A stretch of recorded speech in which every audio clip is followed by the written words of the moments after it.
दोस्तों, भारत आज दुनिया की सबसे बड़ी डेमोक्रेसी होने का दावा करता है और इस बात पर यहाँ के लोगों को फक्र भी है। लेकिन सवाल ये है कि क्या डेमोक्रेसी आज के बदलते समय में भी क्या सरकार चलाने की सबसे अच्छी नीति है?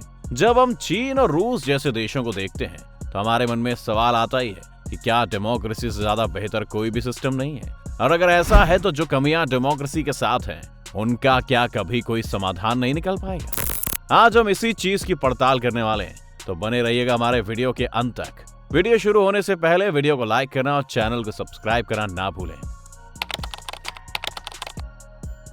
पहले ये जान लेते हैं कि डेमोक्रेसी के साथ क्या परेशानियां हैं। डेमोक्रेसी के साथ पहली परेशानी है वोटर्स। आज हम ये बात मानते हैं कि हर वोटर को समान अधिकार होना चाहिए और हर एक वोट की एक ही कीमत होनी चाहिए। ये सिस्टम ऐसे समय में तो बहुत अच्छा है जब आपका देश एक स्टेबल दौर से गुजर रहा हो, आर्थिक स्थिति ठीक हो, पड़ोसी देशों से मित्रता हो। लेकिन इसी सिस्टम के साथ परेशानी ये है कि जब देश किसी संकट में होता है तो उसे कुशल लीडर चाहिए होता है। लेकिन कुशल लीडर का चुनाव करना उतना आसान नहीं है। कोई भी आदमी पैसा खर्च करके खुद की ऐसी छवि बना सकता है कि वो सरकार में आने के लिए सबसे ज्यादा सक्षम है। लेकिन सिर्फ एक्सपर्ट्स और पढ़े लिखे लोग ही इस छवि पर उस व्यक्ति की असल काबिलियत देख पाएंगे। अगर वो इंसान एक छलावा निकला तो जिन लोगों को समझ आ रहा है कि वो लीडर देश के लिए अच्छा नहीं है, वो बहुमत के सामने कुछ नहीं कर पाएंगे और सत्ता एक ऐसे लीडर के हाथ में चली जाएगी जो देश संभालने के काबिल ही नहीं है। अमेरिका के डोनाल्ड ट्रंप इसके एक बहुत ही उपयुक्त उदाहरण है। पर आज के टाइम में ये कहना सिर्फ कुछ लोगों को ही वोटिंग का अधिकार होना चाहिए, ये भी सुनने में अटपटा लगता है। वैसे इसका समाधान बिना लोगों से उनका वोटिंग का हक छीने हुए भी किया जा सकता है। अगर हम चुनाव लड़ने के लिए कोई मिनिमम क्वालिफिकेशन फिक्स कर दें तो आज के वक्त में जहां छोटी से छोटी नौकरी पाने के लिए कुछ ना कुछ क्वालिफिकेशन चाहिए ही होती है, ऐसे में राजनीति इससे वंचित क्यों रहे?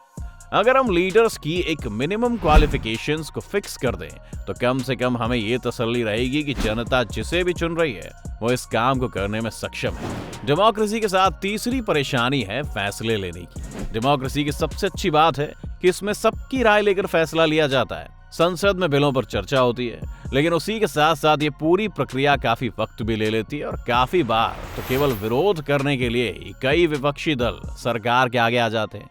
इसीलिए डेमोक्रेसी संकट की घड़ी में सरकार के हाथ बांध सकती है। अब हमें डेमोक्रेसी से जुड़ी परेशानियों का तो पता चल गया, अब इसके समाधान पर चलते हैं। हमारे सामने दो बड़ी परेशानियां थी। पहली थी वोटर्स का जल्दी से किसी लीडर की तरफ आकर्षित हो जाना और दूसरा था लीडर्स का खुद क्वालिफाइड ना होना। इन दोनों ही परेशानियों को सैन्य तानाशाही से सॉल्व किया जा सकता है। इससे एक किस्सा याद आता है कि बांग्लादेश युद्ध के हीरो और भारत के पहले फील्ड मार्शल सैम मानेकशॉ को इंदिरा गांधी ने अपने पास तलब किया और उनसे पूछा कि क्या तुम सैन्य तानाशाही से सरकार के तख्तापलट की सोच रहे हो? इस पर फील्ड मार्शल ने उनसे पूछा कि आपको क्या लगता है? इंदिरा गांधी ने कहा कि मुझे नहीं लगता कि तुम ऐसा कर सकते हो। तब मानेकशॉ ने उनसे कहा कि आप मुझे इतना नाकाबिल ना समझें कि मैं नहीं कर सकता, बस मैं करना नहीं चाहता। इस किस्से से हमें पता चलता है कि जो भी सेना से निकलकर तानाशाह होगा, हम ये तो मान ही सकते हैं कि उसे अपने देश से लगाव होगा। साथ ही अगर वो मिलिट्री डिसिप्लिन में रहते हुए इस पद तक पहुंचा है तो हमें उसकी काबिलियत पर कोई शक नहीं होना चाहिए। इन सब के बावजूद भी जो डेमोक्रेसी के बारे में सबसे बेहतरीन चीज है वो है फ्रीडम ऑफ स्पीच, बोलने की आजादी, अपनी बात रखने की आजादी।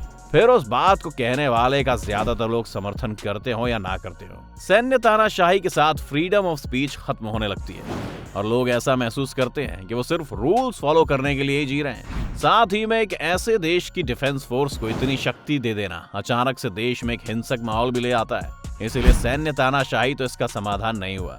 अगर हम चीन की तरफ देखें तो वहाँ एक पार्टी सिस्टम है, यानी लीडर हमेशा बदलता रहेगा, पार्टी एक ही रहेगी।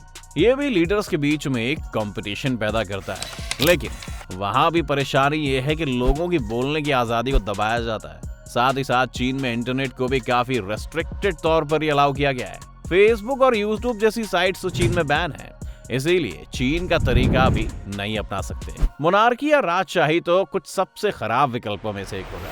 तो क्या आप सिर्फ डेमोक्रेसी बची? नहीं, दो विकल्प लोग और देते हैं, टेक्नोक्रेसी और एपिस्टोक्रेसी। टेक्नोलॉजी फॉलो करने वाली सरकारों में हर काम की जिम्मेदारी उस फील्ड से जुड़े एक्सपर्ट्स को ही दी जाती है और उन्हें फैसले लेने होते हैं। यानी शिक्षा पर केवल वो आदमी फैसला ले पाएगा जो शिक्षा प्रणाली को अच्छे से जानता हो सकता है ऐसा कोई आदमी जिसने सरकारी किताबें लिखी हो, बहुत साल उस देश की यूनिवर्सिटीज में पढ़ाया हो। इससे एक फायदा यह है कि ऐसे लोग इस तरह की पॉलिसी बनाएंगे जो वाकई अच्छी, न कि सिर्फ जनता को लुभाने और उनके वोट के लिए बनी हो। अगर टेक्नोक्रेसी किसी देश का हिस्सा है तो फिर एपिस्टोक्रेसी भी वहां आई जाएगी। अब बताते हैं एपिस्टोक्रेसी क्या है। ग्रीस के राइटर प्लेटो ने सबसे पहले इस तरह की सरकार को भविष्य की सरकार कहा था, जहां पर सिर्फ कुछ पढ़े लिखे और दार्शनिक लोगों के हाथ में सत्ता होगी।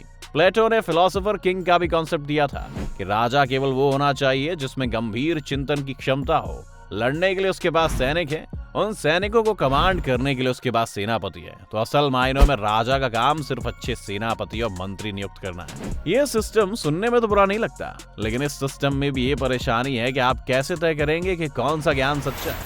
मध्यम काल में जब चर्च का राज था, तब चर्च के लोगों को सबसे ज्यादा समझदार लोगों में से एक माना जाता था, इसीलिए उनके हाथ में सत्ता थी।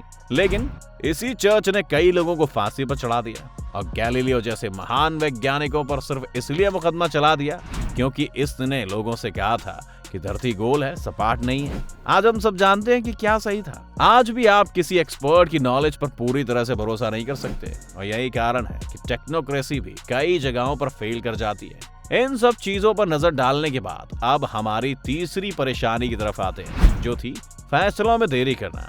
आपने देखा ही कि कैसे सैन्य तानाशाही, राजशाही और टेक्नोक्रेसी, इन तीनों ही सिस्टम में फैसले लेने के लिए जाने वाला वक्त काफी कम है, लेकिन ये तीनों ही सिस्टम आगे जाकर कहीं ना कहीं फेल कर जाते हैं। वहीं डेमोक्रेसी में डेमोक्रेटिक तौर से जब कोई फैसला लिया जाता है तो उसमें एक्सपर्ट्स, जनता और भविष्य का सोचकर फैसले लिए जाते हैं। किसी देश को अपना न्यूक्लियर प्रोग्राम शुरू करना चाहिए या नहीं, इसका फैसला तानाशाही में बहुत आसानी से लिया जा सकता है। लेकिन एक डेमोक्रेसी है जिसमें सबकी राय पूछी जाएगी, फिर सबके इनपुट्स भी आएंगे कि न्यूक्लियर पावर बनकर वो देश किन देशों को नाराज कर सकता है, कौन से उसके नए मित्र होंगे, क्या आर्थिक तौर पर उन्हें इससे कोई नुकसान होगा, वगैरह वगैरह। यानी डेमोक्रेसी में फैसले लेने में देर तो लगती है, लेकिन वो फैसला ज्यादा गहरी सोच से निकलता है।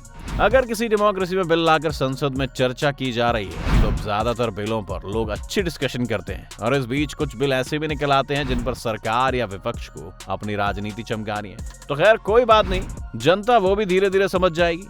ये वीडियो देखकर आपको क्या लगता है, एक देश को चलाने के सबसे बढ़िया सिस्टम क्या है? हमें अपनी राय कमेंट में जरूर बताएं। साथ ही वीडियो को लाइक करें और चैनल को सब्सक्राइब करना ना भूलें।